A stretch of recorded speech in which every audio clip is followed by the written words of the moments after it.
What's up YouTube? What's going on? A little bit of a vlog style video today, and I just wanted to address a question that I get asked frequently.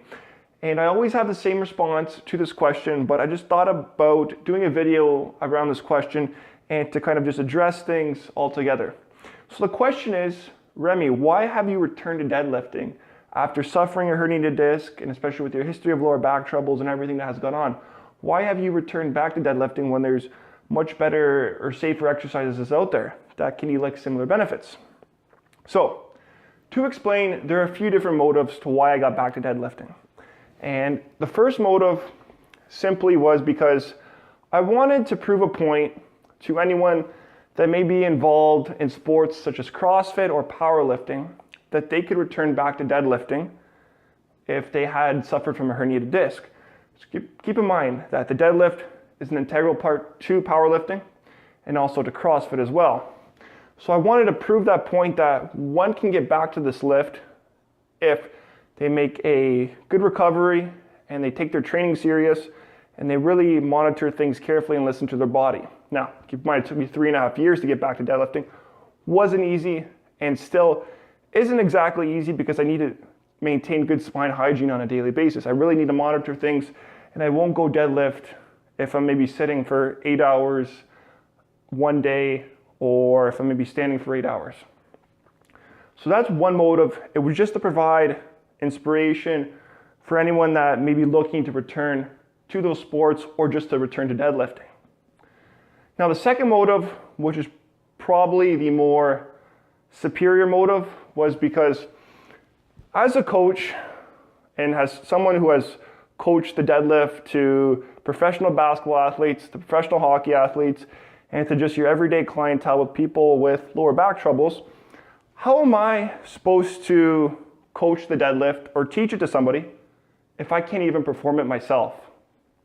That was another big part of it, because the thing is, when it comes to deadlifting, and let's say I can't perform it myself, how am I supposed to teach that to somebody? How is somebody going to take me serious?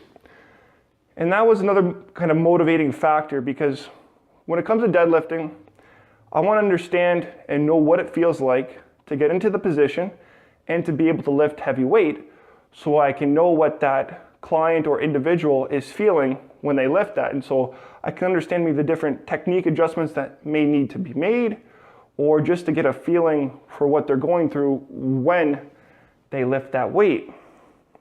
So that was another big motive for why I returned to deadlifting. And then to a much smaller extent, I did consider taking a run at powerlifting, but that was quickly shot down after a few months. Just didn't think the risk reward was beneficial because of my lower back, and consistently lifting heavy weight for a long period of time probably wouldn't bode well for me in the long run. So it was more so just of a goal to return and get back to that stage. At the same time, I played hockey for many years, and I was never built to be a powerlifter. I never trained that way. And for me to just jump into powerlifting right now, especially with my lower back troubles, not the best thing. So that whole powerlifting journey got shut down, but that was a very small, just kind of back thought that was also running through my mind as well. But I mean, you could also look to another inspiring story for anyone that's looking for motivation. You could look to Brian Carroll, who had many lower back issues going on. He was able to return back to powerlifting and win the Arnolds. And then he ended up retiring after that. So there's a very inspiring story in addition to mine, if anyone would like to check out. But those were some of my primary motives to returning to deadlifting. Now keep in mind, guys, too, everyone kind of hates on the deadlift or says it's an absolute bad exercise or it's terrible for your lower back, when really it's not. And the issue around deadlifting has to do with technique, the load applied, and the volume. Now, when people screw up their backs or herniated disc, no one ever really blames an exercise such as sit-ups or the things that have led up to that. Maybe that's poor sitting posture or poor stretching positions, or maybe the sport that they're involved in, such as hockey. No one really looks to those things and the things leading up to it, and then they just all kind of hammer on the deadlift because that's maybe what triggered their symptoms.